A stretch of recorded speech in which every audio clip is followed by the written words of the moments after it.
बिस्मिल्लाहिर्रहमानिर्रहीम। अस्सलाम वालेकुम स्टूडेंट्स, उम्मीद है आप खैरियत से होंगे। आज की वीडियो में हम class 9th maths Punjab text book board chapter number 12 exercise 12.2 को स्टार्ट करने जा रहे हैं। स्टूडेंट्स, यहाँ पे हम बहुत से फार्मूलाज पढ़ने लगे हैं, आपने उनको अच्छे से याद कर लेना है। हमने इससे पहले 12.1 में सिर्फ एक ही फार्मूला पढ़ा था, वो था अरिथमेटिक मीन का, डायरेक्ट मेथड का। अब उसको हम एक दफ़ा पढ़ लेते हैं। उसमें अच्छा क्या था कि हमने सारी ऑब्जर्वेशंस यानी कि जो नंबर्स है ना, इन सब को हमने ऐड करना होता था, सम ऑफ ऑल ऑब्जर्वेशंस, और फिर उसको डिवाइड करना होता था नंबर ऑफ ऑब्जर्वेशन से। यानी कि ये जो सारी वैल्यूज़ हैं ये कितनी हैं, ये नंबर ऑफ ऑब्जर्वेशंस हैं, इनको क्या कहते हैं, एन कहते हैं। स्मॉल एन से इनको रिप्रेजेंट किया जाता है। इसके साथ हम इनको डिवाइड करते थे तो हमारे पास क्या आ जाता था, अरिथमेटिक मीन। अब वो जो सम है, सम को हम इस तरह के ई से रिप्रेजेंट करते हैं। मैं आपको ये पीछे पेज करके दिखा रही हूँ। जहाँ पे 12.1 ख़त्म होती है ना, उसके बाद हमारे पास ये कॉन्सेप्ट्स आते हैं, अरिथमेटिक मीन। ठीक है, अब इसमें देख रहे हैं आप, यहाँ पे सम ऑफ ऑल ऑब्जर्वेशंस को डिवाइड किया गया है, dividing the sum of all observations by किससे, देयर नंबर ऑफ ऑब्जर्वेशन से, नंबर ऑफ ऑब्जर्वेशन से, और वो किससे रिप्रेजेंट है, स्मॉल एन से। और ये जो हमारे पास ऐसे सिग्मा बना हुआ है, ये किसका है, ये सम ऑफ ऑब्जर्वेशंस का है। ठीक है, यहाँ तक आपको अरिथमेटिक के डायरेक्ट मेथड के जो कंसेप्ट है, उसका जो फॉर्मूला है वो समझ आ गया होगा। अब इसके बाद हम कहते हैं कि इसका जो शॉर्ट मेथड है वो क्या है, वो यहाँ पे मैं आपको दिखा देती हूँ। वो आपके पास ये पेज नंबर 227 पे है। अच्छा, इसमें दो तरीके हैं। अगर आपके पास अनग्रुप डाटा आएगा, यानी कि कोई ग्रुप नहीं बने होंगे, तो फिर आपने उसके लिए ये फार्मूला यूज़ करना है। और अगर आपके पास ग्रुप बने हुए हैं तो इसका मतलब है उसके लिए आपने ये वाला फार्मूला यूज़ करना है। अब इसमें क्या है कि ये जो ए है, ये हमारे पास क्या है, इसको हम डिस्कस कर लेते हैं। यहाँ पे आप इसको थोड़ा सा रीड भी कर सकते हैं, ये पेज नंबर 226 पे। अच्छा, ए जो है यहाँ पे देखें, लेट ए बी यहाँ से स्टार्ट हो रहा है। Let a be considered as assumed और प्रोविजनल मीन। ठीक है, may be any value from the values of x. X क्या है इसमें आपको पता होगा, हमने पहले भी पढ़ा है, मिड पॉइंट। मिड पॉइंट हम कैसे निकालते हैं, हम क्लास इंटरवल की लोअर और पहली जो क्लास होती है, यानी कि जो पहली क्लास है उसमें से लोअर लिमिट और अपर लिमिट दोनों को आपस में प्लस करते हैं और डिवाइड करते हैं 2 से। इसी तरह दूसरी क्लास को भी दोनों को प्लस करके, लोअर लिमिट और अपर लिमिट को प्लस करके उसको डिवाइड करते हैं 2 से। यानी कि इसमें जैसे ये लास्ट क्लास है, इसको और इसको आपस में प्लस करें और डिवाइड करें 2 के साथ, तो आपके पास ये इसका मिड पॉइंट आ जाएगा। ठीक है, इसी तरह आपने करना है, आपके पास जब मिड पॉइंट आ जाएगा उसमें से आपने एक मॉडल क्लास को चूज करना होगा। वो मॉडल क्लास कौन सी होगी, जो हमारे पास सबसे ज़्यादा फ्रीक्वेंसी रखने वाली क्लास होगी, उसको हम मॉडल क्लास कहेंगे। फॉर एग्जांपल, यहाँ पे जैसे ये एक आपको वैसे ही मैं दिखा रही हूँ, ये एक आपके पास एग्जांपल है, इसमें सबसे ज़्यादा फ्रीक्वेंसी किसकी है, इसकी है ना, ये वाली। इसका मतलब है ये हमारे पास इसकी मॉडल क्लास है। ठीक है, अब आगे इसको पढ़ते हैं। और इस ए को क्या कहा जाता है, एज्यूम्ड वैल्यू। क्या कहा जाता है, एज्यूम्ड वैल्यू कहा जाता है। और एज्यूम्ड वैल्यू कहाँ से हमें मिलती है, जो सबसे ज़्यादा फ्रीक्वेंसी रखने वाली क्लास होती है उसका जो मिड पॉइंट होता है। जैसे इसमें से 23 इसका सबसे ज़्यादा वो फ्रीक्वेंसी थी ना, उसके साथ जो मिड पॉइंट है वो क्या है, इसका 47.5 है। इसका मतलब है 47.5 जो है वो इसकी एज्यूम्ड वैल्यू होगी। ठीक है, आप देखें आगे क्या कह रहे हैं, and D denotes the deviation of x. और डी क्या है, डेविएशन है एक्स की, डी से डेविएशन बनता है और साथ ही एक्स माइनस ए। हम एक्स माइनस ए करते जाएंगे और हमारे पास उसकी क्या आती जाएंगी, डेविएशन आती जाएंगी, डी आता जाएगा। यानी कि हमने मिड पॉइंट को माइनस करना होगा ए के साथ, और जब हम उसको ए के साथ माइनस कर लेंगे तो हमारे पास क्या आंसर आ जाएगा, डी का आंसर आ जाएगा। और सारे में ए एक ही जैसा होगा, ए चेंज नहीं होगा। हाँ, मिड पॉइंट चेंज होता जाएगा, जैसे जैसे क्लास आगे आती जाएगी वैसे वैसे मिड पॉइंट चेंज होता जाएगा। जैसे इसमें 32.5 है, इसमें 37.5 है, 42.5, आगे आगे जैसे जैसे क्लासेस चेंज होती जा रही हैं वैसे वैसे इसका डी जो है वो भी चेंज हो रहा है। क्या, किसकी वजह से, एक्स मिड पॉइंट की वजह से। अच्छा, आगे आते हैं। अब ये दो फार्मूलाज आपको समझ आ गए हैं अरिथमेटिक मीन के। इन फार्मूलाज का क्या नाम है? शॉर्ट फार्मूला भी कहते हैं, शॉर्टकट मेथड भी इसको कहते हैं और शॉर्ट मेथड भी कहते हैं। इसी तरह इसके नाम रखे गए हैं। इसके अलावा और आपको क्या इसमें समझना चाहिए? मोड और मीडियन, क्योंकि आज हम जितने क्वेश्चंस करेंगे क्वेश्चन नंबर 1 to 5 उसमें मोड, मीडियन और अरिथमेटिक मीन के शॉर्टकट और डायरेक्ट मेथड यूज होने वाले हैं। मैं आपको इसीलिए थोड़ा थोड़ा करवा रही हूँ ताकि आप इसको अच्छे से समझ लें। अब इसके बाद हमारे पास आता है जी मोड, सॉरी मीडियन। मीडियन के बाद आपके पास मोड है, ठीक है। पहले मीडियन पढ़ लेते हैं। अच्छा, मीडियन में क्या होता है कि पहले भी हमने ये एक दफ़ा किया है पीछे एक्सरसाइज में, लेकिन वो हमने सिर्फ अनग्रुप डाटा के लिए किया था, हमने ग्रुप डाटा के लिए नहीं किया था।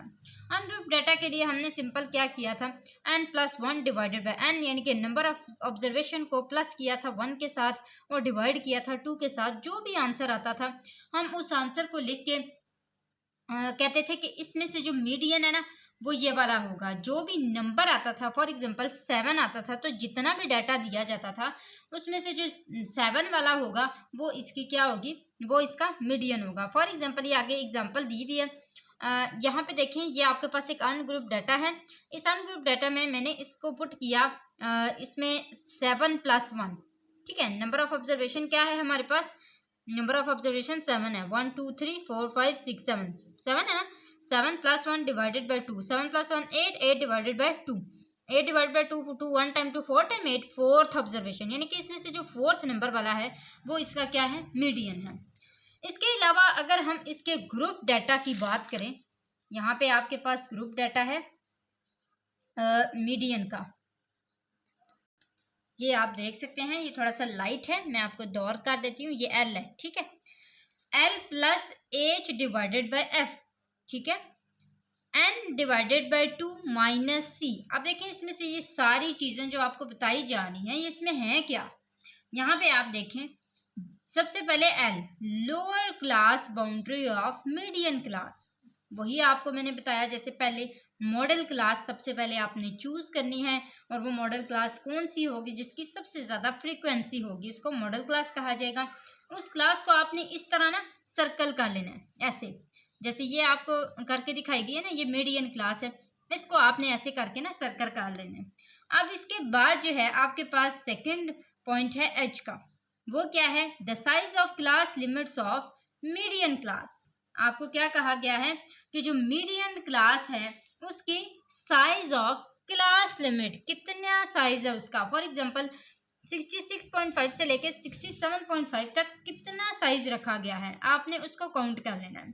फॉर एग्जांपल हम इसको करते हैं काउंट 66.5, 67.5, तो ये हमारे पास साइज कितना आ गया, जस्ट 1। एक ही पॉइंट का इसमें हमारे पास डिफरेंस है ना, तो हमने एच को क्या कंसिडर कर लिया यहाँ पे 1। आपको एग्जांपल के साथ इसलिए समझा रही हूँ ताकि आपको पहले अच्छे से समझ आ जाए, फिर मुझे वहाँ पे ज़्यादा आपको समझाना नहीं पड़ेगा, आपको सारा कुछ पहले से ही समझ आ गया होगा। आगे है frequency, frequency of the median class. वो जो मॉडल क्लास है उसकी आपने क्या ले लेनी, फ्रीक्वेंसी 30।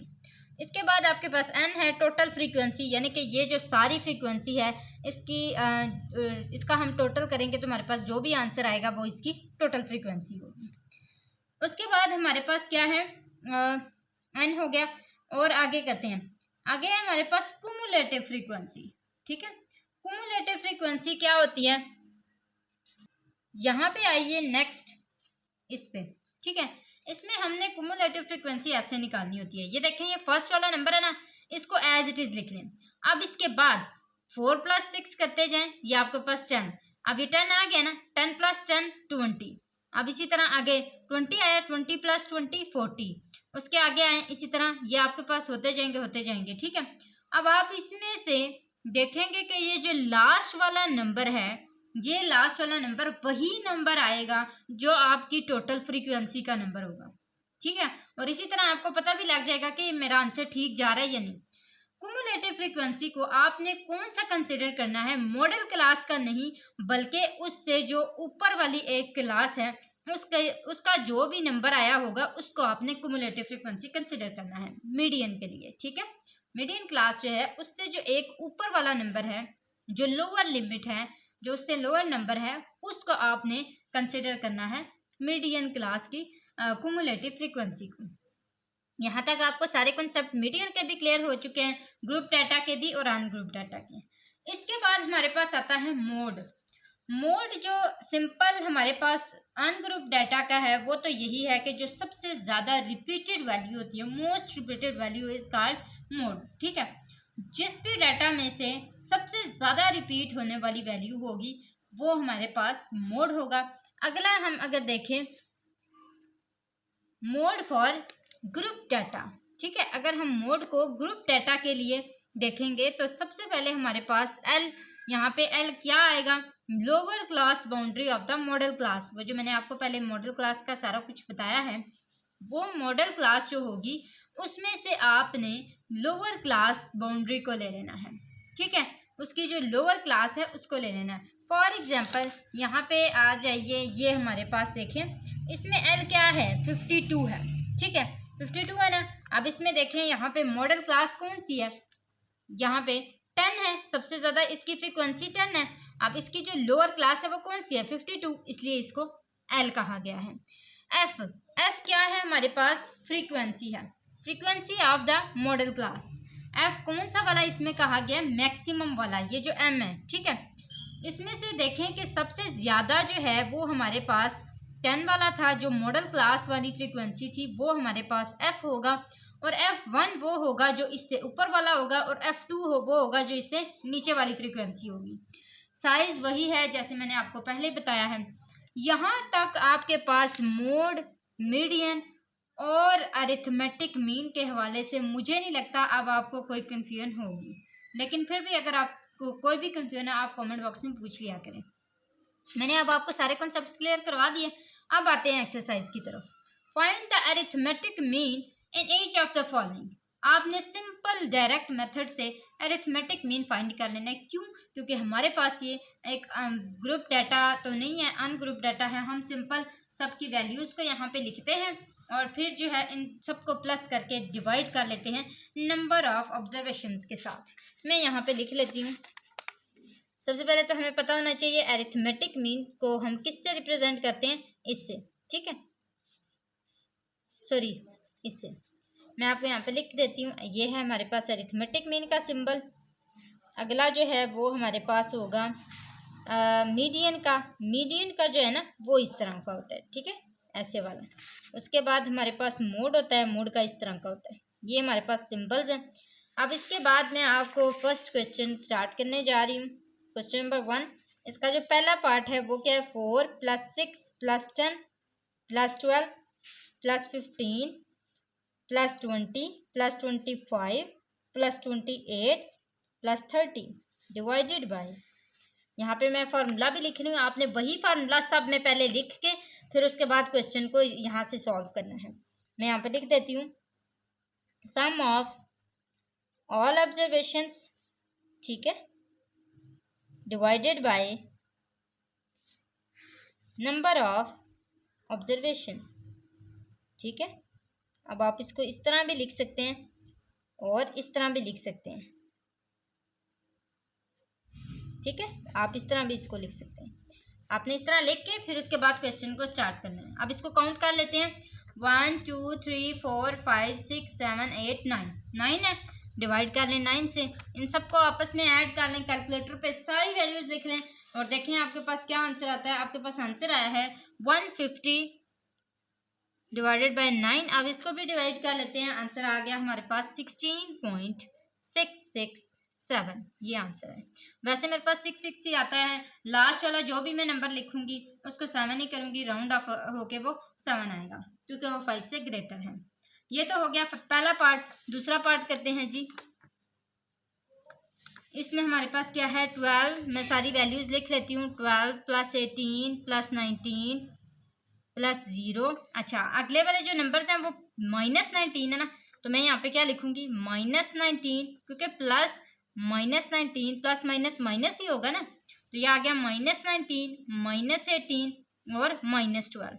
ठीक है, डिवाइड करते हैं इसको, कितनी वैल्यूज हैं 1 2 3 4 5 6 7, तो यहाँ पे क्या आ जाएगा 7। सबसे पहले इन तीनों को प्लस कर लेते हैं, देखते हैं इसका आंसर क्या आता है। हमारे पास यहाँ पे आंसर आया है 39, ठीक है, प्लस 0। अब इन सबको करते हैं माइनस, तो ये हमारे पास आ जाएगा -39 डिवाइडेड बाय 7। ये दोनों कैंसिल हो गए, 0 आ गया, 0 डिवाइड बाय 7 ऑब्वियसली 0। ये हमारे पास दोनों पार्ट सॉल्व हो चुके हैं। थर्ड पार्ट को करते हैं इसके। इसमें क्या है हमारे पास 6.5। ये जिस तरह ये दिए गए ना वैसे ही आपने इसको कैलकुलेटर पे लिख लेना है। 6.5 plus 11 plus 12.3 plus 9 plus 8.1 plus 16 plus 18 plus 20.5 plus 25। ठीक है, यहाँ तक आपने लिख लेना है। देखने हैं ये टोटल नंबर्स कितने हैं। 1 2 3 4 5 6 7 8 9, कितने 9। तो यहाँ पे क्या लिख लेंगे हम 9। अब इन सब को हम कर लेते हैं सॉल्व, इन सब को लिख लेते हैं कैलकुलेटर पे। तो हमारा आंसर आता है 126.4। 126.4 डिवाइडेड बाय ऑब्वियसली 9। इनको डिवाइड करें 9 से तो आंसर आ जाएगा 14.04। ठीक है, ये हमारे पास इसका आंसर आ चुका है। लास्ट इसका फोर्थ पार्ट करते हैं। वो क्या है 8 plus 10 plus 12 plus 14 plus 16 plus 20 plus 22। ठीक है, इन सबको काउंट करें 1 2 3 4 5 6 7 आ गए। अब इन सबको प्लस कर लें आपस में। अच्छा जी, यहाँ पे जो मेरे पास इसका आंसर आया है वो है 102। 102 divided by 7 is equal to, इसका आंसर आया है 14.57। ठीक है, ये मेरे पास इसके सारे पार्ट्स हो चुके हैं। मुझे उम्मीद है आपको ये समझ आ गए होंगे। क्वेश्चन नंबर 2 करते हैं। अच्छा, क्वेश्चन नंबर 2 जो है वो है हमारे पास following are the heights in inches of 12 students. 12 students हैं जिनकी हाइट्स जो है वो इंचेस में है और उनको यहाँ पे लिख दिया गया है। Find the median height. आप बताएं कि इसमें से जो मीडियन हाइट है वो कौन सी होगी। क्या ये, सबसे पहले आप मुझे ये बताएंगे कि ये जो डाटा है ये ग्रुप्ड है या अनग्रुप्ड है। ये अनग्रुप्ड डाटा है, गुड। अब इसके बाद हमने इसका फॉर्मूला कौन सा यूज करना है, अनग्रुप्ड डाटा का। अच्छा जी, अब क्वेश्चन में हमें क्या बताया गया था कि 12 स्टूडेंट्स हैं। वो स्टूडेंट्स 12 हैं, ठीक है। क्या 12 इवन नंबर है या ऑड? इवन नंबर है। तो इवन नंबर के लिए हमें ये वाला फॉर्मूला यूज करना पड़ता है और ऑड नंबर के लिए हमें simple n+1 divide by 2th observation use करना पड़ता है। तो इसके लिए हमने कौन सा फॉर्मूला यूज करना है, ये वाला, क्योंकि हमारा जो डाटा है वो क्या है, वो इवन है। अब यहाँ पे हम क्वेश्चन की तरफ आ जाते हैं। यहाँ पे ये हमारा क्वेश्चन है, हमारे 12 स्टूडेंट्स हैं। सबसे पहले हम यहाँ पे लिख लेते हैं डाटा को अरेंज करके। अरेंज डाटा कैसे है हमारा डाटा। सबसे पहले इसमें से जो लोवेस्ट नंबर है वो कौन सा है, 51। इसके बाद 52 भी है, 53 भी है, 54 भी है, 55 भी है, 56 भी है, 57 भी है, इसी तरह 58 भी है, और फिर उसके बाद 60 है, 61 है, 62 है, 63 है। ठीक है, 1 2 3 4 5 6 7 8 9 10 11 12। इसका मतलब है मेरे नंबर्स बिल्कुल ठीक है। अब यहाँ पे देखें नंबर जो है वो हमारे पास 12 हैं, इवन नंबर हैं। तो इसका मतलब है हम कौन सा फॉर्मूला यूज करेंगे, मीडियन इज इक्वल टू कौन सा फॉर्मूला लगाएंगे, 1 डिवाइडेड बाई 2।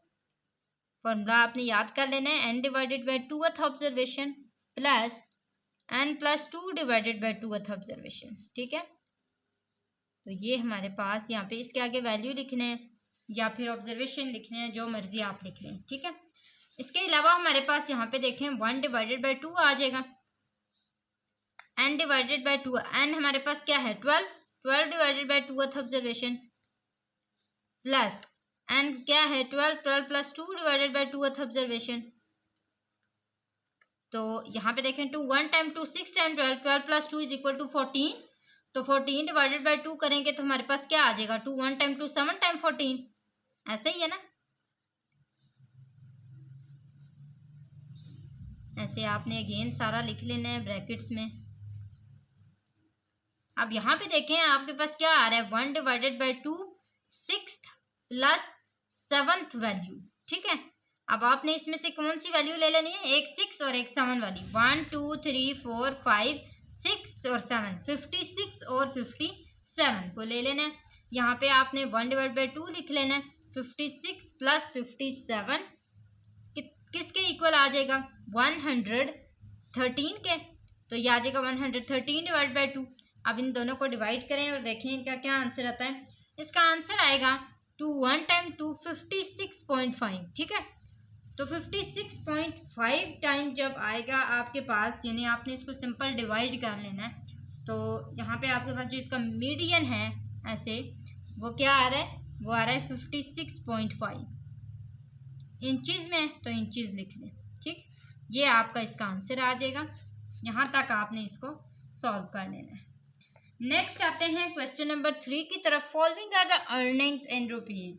अच्छा, 10 वर्कर हैं जिनको इतनी अर्निंग हुई है और रुपीज़ में, यानी कि वो पाकिस्तान की जो करेंसी है उसका बता रहे हैं कि 88 70 72 125 115 95 81 90 95 और 90। कैलकुलेट।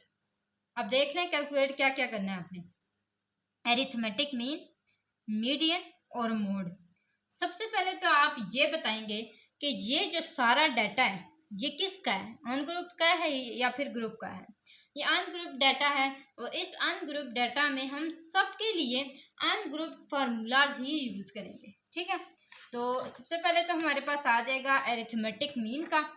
एरिथमेटिक मीन का आपको फार्मूला आता है, शॉर्टकट मेथड की बात नहीं हो रही, सिंपल फार्मूला आप एरिथमेटिक मीन का यूज करें। वो क्या है, डायरेक्ट मेथड वाला। तो हम यहाँ पे एरिथमेटिक मीन को फाइंड करने के लिए क्या करेंगे, हम यहाँ पे लिख लेंगे सब नंबर्स को। 88 plus 70 plus 72 plus 125 plus 115 plus 90, इसी तरह प्लस 95 प्लस 81 प्लस 90 प्लस 95 और प्लस 90। सब नंबर्स लिख लें, डिवाइड कर लें किससे, 1 2 3 4 5 6 7 8 9 10। 10 है ना, यहाँ पे डिवाइड कर लें इसको 10 के साथ। ठीक है, अब इन सबको प्लस करें, देखें क्या आंसर आता है आपके पास। अच्छा जी, मेरे पास आंसर आया है 921। ठीक है, 921 divided by 10 is equal to, divide करें 10 के साथ, 92.1 आंसर आ गया। ठीक है, ये हमारा इसका क्या है, ये हमारा इसका एरिथमेटिक मीन है। आगे आ जाए, सेकेंड हमारे पास क्या है जी, सेकेंड है मीडियन। ठीक है, मीडियन फाइंड करते हैं। सबसे पहले हम ये देखेंगे कि ये जो डाटा है ये इवन है या ऑड है। n इज इक्वल किसके है, 10 के। इवन है, इसका मतलब है हम इवन वाला फॉर्मूला यूज करेंगे।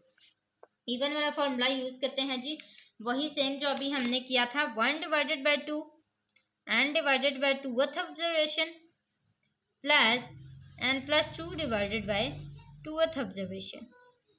इसको क्लोज करें, ये आपके पास वैल्यू आ जाएगी, is equal to 1 divided by 2। n आपके पास क्या है, 10 डिवाइडेड बाई 2 प्लस यहाँ पे n आपके पास क्या होगा, ऑब्वियसली 10 ही। तो 10 प्लस 2 कितना हो जाएगा, 12। मैं पहले से ही इसको प्लस कर देती हूँ। तो ये आपके पास आ जाएगा 2 6 टाइम 12 2 5 टाइम 10। इसका मतलब है 5th और 6th वैल्यू आपके पास आएगी। ठीक है, तो आपने क्या लिख लेना है, 1 divided by 2 5th plus 6th value. 5th और 6th वैल्यू कौन सी है इसमें से, यहाँ पे देखें 1, इसको अरेंज करें, अरेंज करके फिर उसके बाद आपने 5th और 6th वैल्यू लिखनी है। यहाँ पे मैं इसको अरेंज कर देती हूँ, आपको देखते हैं कौन कौन से नंबर्स हमारे पास इसमें आएंगे अरेंज डाटा में।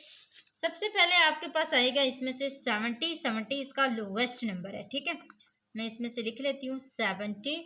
इसी तरह 72 आएगा आपके पास अगला, फिर आपके पास आएगा 81, फिर आएगा 88, उसके बाद कौन सा नंबर आएगा 90। 92 टाइम है, हम 90 को 2 टाइम्स लिख लेंगे।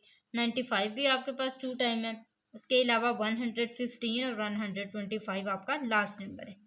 अब देखें यहाँ पे 1 2 3 4 5 6 7 8 9 10 10 नंबर्स कंप्लीट है। अब 5th वाला देखें 1 2 3 4 5 और 6 90 और 90, दो नंबर्स आ गए ना 90 और 90। तो यहाँ पे हम क्या लिख लेंगे 90 और 90। 90 प्लस 90 इज इक्वल किसके आएंगे, 90 प्लस 90, ये हमारे पास आ जाएगा। अच्छा 1/2 एग्जैक्ट लिख लेना है। 90 प्लस 90 180 के इक्वल होता है। 180 को डिवाइड करेंगे 2 के साथ तो आपके पास आंसर क्या आ जाएगा, 90। इसका मतलब है ये आपके पास इसका मीडियन आ गया है 90। इसके अलावा आपके पास क्या है, मोड। अच्छा अब मोड आपके पास क्या आ जाएगा, मोड मैंने आपको पहले भी बताया कि most repeated value is called mode for ungroup data. Ungroup data के लिए मोड कैसे फाइंड करते हैं, जो सबसे ज्यादा रिपीटेड वैल्यू होती है। इसमें 2 रिपीटेड वैल्यूज हैं 90 एंड 95, तो आपके पास ये इसका मोड आ जाएगा। मीडियन आपका क्या आया है, 90 आया है, वो आपने लिख लेना है। इसके अलावा आपके जो अरिथमेटिक मीन है वो आपके पास क्या आया है, मैं यहाँ पे वो भी लिख लेती हूँ। अरिथमेटिक मीन जो है वो आपके पास आया है, यहाँ पे आप चेक करें आपका क्या आया अरिथमेटिक मीन, 92.1, यहाँ पे लिख लेते हैं 92.1। ठीक, ये आपके पास सारी की सारी वैल्यूज आ चुकी हैं। अब आपके पास आना है क्वेश्चन नंबर 4 में कि the marks obtained by the students in the subject of English are given below. सारे के सारे मार्क्स यहाँ पे लिख दिए गए हैं। अब 2 इसमें से आपने फाइंडिंग करनी है। Arithmetic mean of their marks bye direct and short formula. आपने शॉर्ट फार्मूला और अरिथमेटिक और डायरेक्ट मेथड से अरिथमेटिक मीन को फाइंड करना है। और दूसरा आपके पास है मीडियन ऑफ देयर मार्क्स। अच्छा यहाँ पे जो मीडियन यूज होगा, फॉर्मूला यूज होगा, वो कौन सा होगा, वो ग्रुप डाटा का यूज होगा, क्योंकि ये जो डाटा ये ग्रुप में दिया गया है ना, तो मीडियन का फॉर्मूला आपने ग्रुप डाटा वाला लगाना है। इसके अलावा आपने डायरेक्ट और शॉर्ट मेथड में भी सेम यही चीज करनी है जो आपके पास ग्रुप डाटा का होगा। अच्छा जी स्टूडेंट्स, आप यहाँ पे देख सकते हैं मैंने सारा डाटा लिख लिया है। सबसे पहले मैंने इसमें क्लास इंटरवल लिखा है, ठीक है, यानी कि जो इसने जो मार्क्स सारे हासिल किए थे वो मैंने यहाँ पे लिखे हैं सारे। इसके अलावा मैंने फ्रीक्वेंसी लिखी है स्टूडेंट्स की, वो मैंने यहाँ पे लिखी। अब मैंने डायरेक्ट मेथड सबसे पहले फाइंड करना है।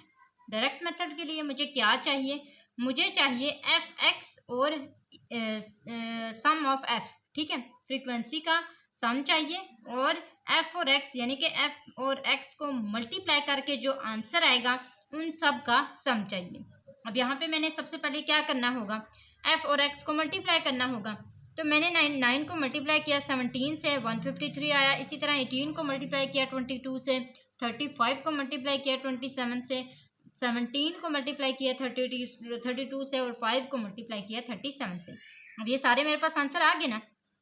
अब यहाँ पे मुझे क्या चाहिए, मुझे इस सब का सम चाहिए, ठीक है, इस सब का मैंने सम कर लेना है। तो मेरे पास आंसर आया है जी 2223, ठीक है, ये मैंने सारा सम कर लिया था।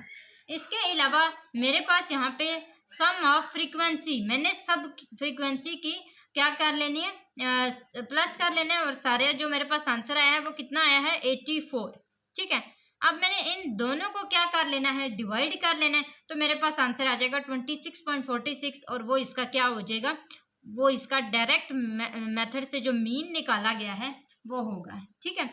इसके बाद मैंने ये डायरेक्ट मेथड कर लिया, शॉर्ट मेथड करना है। शॉर्ट मेथड का फॉर्मूला मैं आपको पहले बता चुकी हूँ, समझा चुकी हुई हूँ, ग्रुप डाटा का भी और अनग्रुप डाटा का भी। फिलहाल हमने अनग्रुप डाटा का करना है, ग्रुप डाटा का करना है, तो मैंने सिर्फ वही किया है।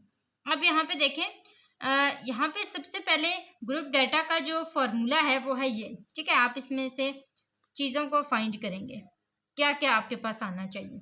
सबसे पहले तो आपके पास ए आना चाहिए, ए आना चाहिए ना। अब इसकी जो मॉडल क्लास है वो कौन सी है, सबसे ज़्यादा फ्रीक्वेंसी वाली क्लास कौन सी है, 35 वाली। मैं इसके नीचे ऐसे करके लाइन लगा देती हूँ ऐसे, ये आपके पास इसकी मॉडल क्लास है, ठीक है। इस मॉडल क्लास में जो सबसे ज़्यादा आपकी फ्रीक्वेंसी वाली मॉडल क्लास है उसमें से जो इसका मिड पॉइंट है, उसके सामने वाला जो इसका मिड पॉइंट है मॉडल क्लास का, वो आपके पास क्या है 27, वो आपका ए होगा, ऐसे ही है, ए होगा, ए इज इक्वल टू 27। अब इसके अलावा मुझे क्या चाहिए, इसमें ए तो हो गया, अब मुझे क्या चाहिए, डी चाहिए, डी चाहिए ना।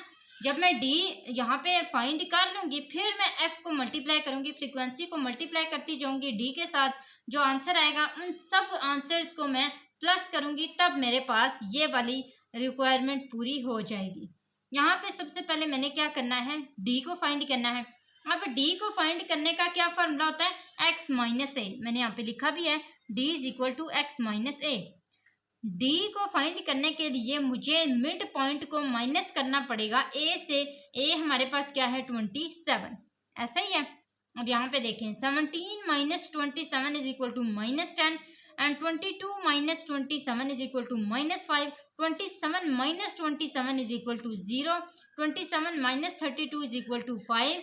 27 माइनस 37 इज इक्वल टू 10।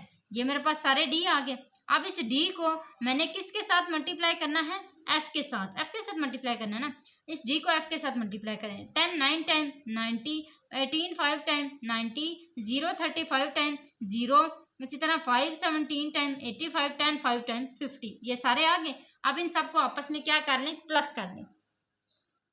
यहाँ पे जब हम इस सबको प्लस करेंगे तो मेरे पास आंसर आएगा -45। ठीक है, ये मेरे पास इसका आंसर आ गया है। इस आंसर को मैंने कहाँ पे लिखना है, इधर लिखना है। और इस आंसर को यहाँ पे लिख के इसको डिवाइड करना है किसके साथ, सम ऑफ फ्रीक्वेंसी के साथ। ठीक है, वो सम ऑफ फ्रीक्वेंसी मैंने कहाँ से ली है, यहाँ से। ये सम ऑफ फ्रीक्वेंसी है और ये मैंने निकाली है 84। ठीक है, अब इन सब को मैंने यहाँ पे, ये डाटा तो मैंने यहाँ पे लिख लिया ना, 45 भी लिखा है, 27 भी लिखा है, इसके अलावा 84 भी लिख लिया है। अब इन सब को मैंने यहाँ पे ऐसे सॉल्व किया है।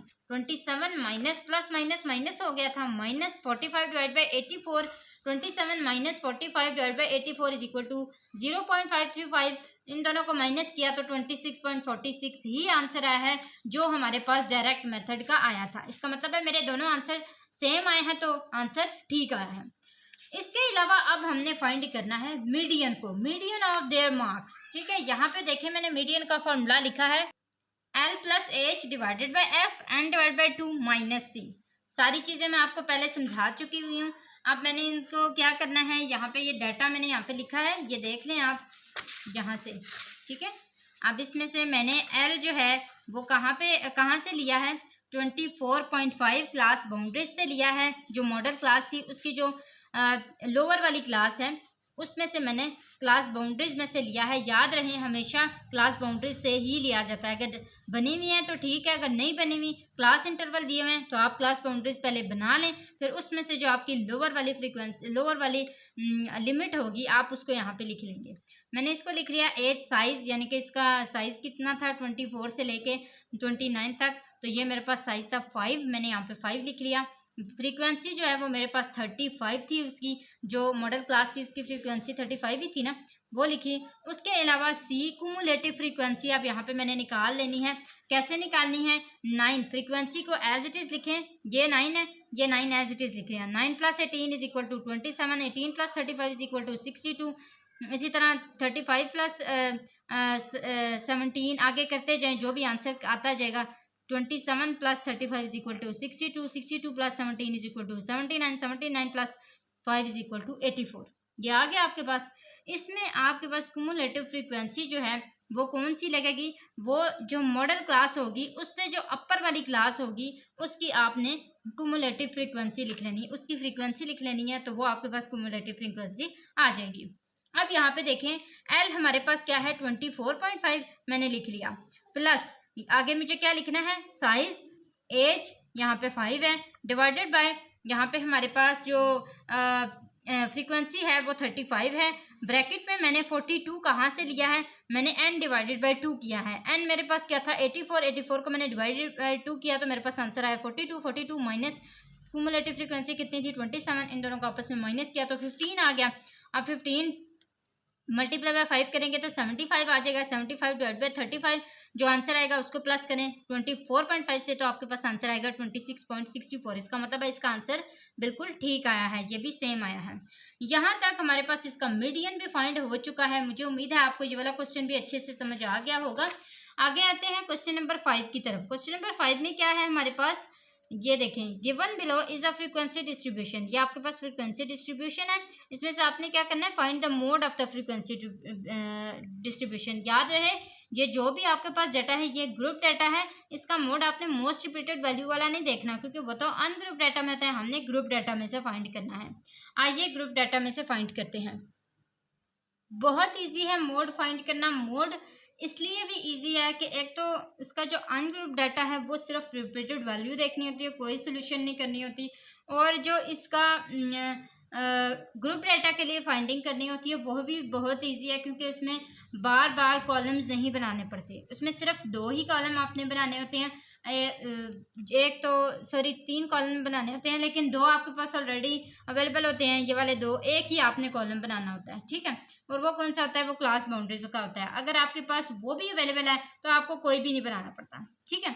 अब इसमें देखें, अब यहाँ पे हमारे पास क्लास बाउंड्रीज सबसे पहले इसलिए बनानी पड़ गई क्योंकि हमने क्लास बाउंड्रीज से ही बाकी सारी जो एल होता है, जो लोअर क्लास होती है, वो हमने क्लास बाउंड्रीज से ही लेनी होती है। और कहाँ से लेनी है, मॉडल क्लास से। सबसे पहले मॉडल क्लास को ले लें, ये आपके पास मॉडल क्लास है, ठीक है।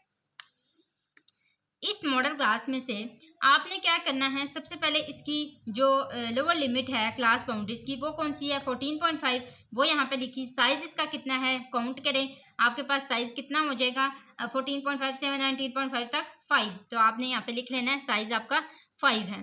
इसके अलावा आपके पास फ्रीक्वेंसी जो है वो FM मैक्सिमम फ्रीक्वेंसी कितनी है, 18 है, वो आपने यहाँ पे लिखी -F1। F1 कौन सा होगा, इससे ऊपर वाला, और F2 कौन सा होगा, इससे नीचे वाला।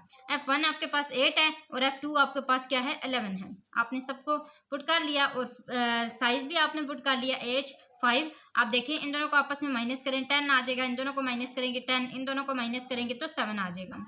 अब 10 + 7 = 17, 10 × 5 = 50, 50 / 17 = 2.94, और इन दोनों को आपस में जब प्लस करेंगे तो आपके पास आंसर क्या आएगा, 17.44। और इस तरह आपका क्वेश्चन नंबर 5 भी कंप्लीट हो जाएगा। मुझे उम्मीद है स्टूडेंट्स आपको अच्छे से समझ आ गया होगा, कोई भी कंफ्यूजन नहीं होगी, लेकिन फिर भी मैं आपको यही कहती हूँ कि अगर आपकी कोई भी कंफ्यूजन है तो आप लाजमी तौर पे कमेंट बॉक्स में पूछ लिया करें। आज के लिए इतना ही था। जाते जाते अपने चैनल को ज़रूर सब्सक्राइब करते हुए जाना है। अगली वीडियो तक के लिए अल्लाह हाफिज़।